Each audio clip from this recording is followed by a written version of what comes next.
Владимир Путин накануне Дня шахтера встретился в Кремле с руководителями угледобывающих регионов. Во встрече принял участие глава Якутии Айсен Николаев.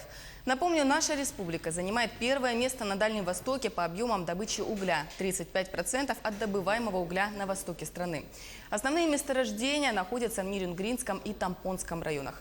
В ходе разговора президент отметил, что губернаторам крайне важно поддерживать диалог и находиться в постоянном контакте с менеджерами и акционерами угледобывающих компаний. Если верить прогнозам, в этом году добыча угля в России превысит 450 миллионов тонн. При этом более половины идет на экспорт, что не может не радовать шахтеров. В природе это опасно, а значит и недопустимо.